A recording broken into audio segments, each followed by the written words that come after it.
Assalamualaikum warahmatullahi wabarakatuh. Om Swastiastu, Namo Buddhaya, Salam Kebajikan. Perkenalkan, saya Alan Widiana, mahasiswa online Universitas Bina Nusantara, jurusan Teknik Industri. Pada kesempatan kali ini, saya akan mempresentasikan uh, project based learning kami untuk mata kuliah Pancasila dengan judul Kesempatan Tanpa Label, Mewujudkan Kesetaraan Gender di Tempat Kerja. Hal yang melatar belakangi kami mengambil tema ataupun judul demikian adalah bahwa kami melihat di tahun 2024 berdasarkan data dari Badan Pusat Statistik bahwa tingkat partisipasi angkatan kerja atau TPAK perempuan masih rendah dibandingkan dengan laki-laki, yaitu hanya sekitar 55,41%. Selain itu, adanya gender wage gap sebesar 22,09%, di mana ini melihat fenomena upah perempuan dinilai lebih rendah jika dibandingkan dengan laki-laki. Dan yang ketiga adalah adanya perasaan perlindungan yang minim ketika bekerja di Indonesia, di mana pekerjaan tersebut didominasi oleh perempuan di sektor informal sekitar 59,40%. Rumusan masalah dalam proyek based learning ini ada tiga. Yang pertama, di sini saya ingin mengetahui mengapa tingkat partisipasi perempuan dalam dunia kerja ini masih rendah jika dibandingkan dengan laki-laki. Dan yang kedua adalah saya juga ingin mengetahui faktor-faktor apa saja yang kira-kira menjadi kendala dalam mewujudkan kesempatan kerja ataupun jenjang karir yang sama ataupun terkait upah yang sama yang setara antara pekerja wanita maupun pekerja laki-laki. Dan yang ketiga, di sini saya juga ingin mengetahui bagaimana kiranya strategi yang sangat efektif untuk dapat menciptakan lingkungan kerja yang inklusif, yaitu yang adil dan bebas dari diskriminasi gender sesuai dengan tujuan SDGs kelima, yaitu gender equality. Temuan utama. Dalam proyek ini, kami menggunakan beberapa metode. Yang pertama adalah metode wawancara. Dalam kesempatan ini, saya menggunakan dua perspektif pegawai, yaitu perspektif dari pegawai wanita maupun pria, untuk mengetahui lebih lanjut dan lebih dalam mengenai gender equality ataupun penerapannya di lingkungan kerja. Nah, selain itu, kami di sini saya juga mengirimkan atau membuat flyer maupun video interaktif yang nantinya merupakan sebuah kampanye kesempatan tanpa label. Dari hasil metode tersebut, ada beberapa temuan yang saya temukan. Yang pertama adalah bahwa di perusahaan ini telah diterapkan komitmen perusahaan. Terdapat komitmen perusahaan melalui program Women Empowerment dengan memberikan pelatihan, sertifikasi, maupun mentorship kepada pegawai perempuan yang ada. Kemudian yang kedua adalah adanya kebijakan internal perusahaan, yaitu berupa target kuota terhadap perempuan untuk masuk ke dalam talent pool.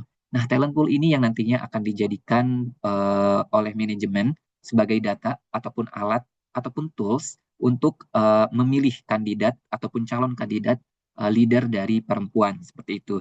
Dan yang ketiga, tentunya dalam pelaksanaan sehari-hari masih terdapat tantangan yang dihadapi dalam penerapan gender equality, di mana dari narasumber mengatakan bahwa masih terdapat persepsi negatif terhadap kemampuan perempuan khususnya di bidang teknis. Namun narasumber tersebut juga mengatakan bahwa itu mungkin merupakan sebuah perlindungan dari manajemen terhadap hak-hak dari wanita seperti itu. Solusi dan rekomendasi yang saya tawarkan. Yang pertama untuk perusahaan, di mana untuk program mentorship ini khusus perempuan lebih ditingkatkan kembali, kemudian transparansi terhadap penilaian kinerja berbasis kemampuan. Jadi tidak ada lagi penilaian itu berbasis gender dalam artian karena dia wanita jadi nilainya itu lebih rendah seperti itu. Dan yang kedua adalah untuk pemerintah. Di sini saya mengharapkan mungkin pemerintah memiliki sebuah program untuk memberikan insentif ataupun reward kepada perusahaan-perusahaan yang telah menerapkan gender equality dengan baik di perusahaan tersebut, di mana nantinya perusahaan tersebut bisa menjadi contoh bagi perusahaan-perusahaan lain untuk menerapkan gender equality. Dan yang ketiga adalah untuk masyarakat, di mana di sini kami mengajak atau saya mengajak kesadaran kepada masyarakat untuk menerapkan gender equality melalui kampanye-kampanye kesadaran publik, di mana atau bisa menggunakan hashtag dalam kelompok kami, yaitu kesempatan tanpa label. Kemudian dalam pelaksanaan proyek ini tentunya saya memiliki refleksi pribadi. Yang pertama bahwa saya sudah mengapresiasi sekali dari komitmen perusahaan tempat saya bekerja, yaitu PLN Indonesia Power, melalui berbagai program Women Empowerment yang telah dilakukan dan juga kuota perempuan untuk masuk ke dalam talent yang nantinya akan menjadi kandidat leader di masa depan. Kemudian di sini juga tantangan yang saya sebutkan di awal mungkin bisa menjadi pembelajaran dan juga bisa lebih ditingkatkan kembali untuk melindungi hak-hak pegawai perempuan.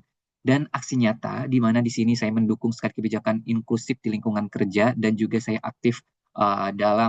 harus aktif dalam mempromosikan ataupun mengkampanyekan kesetaraan gender atau gender equality di tempat kerja ini melalui berbagai program-program maupun kampanye yang nantinya akan saya buat.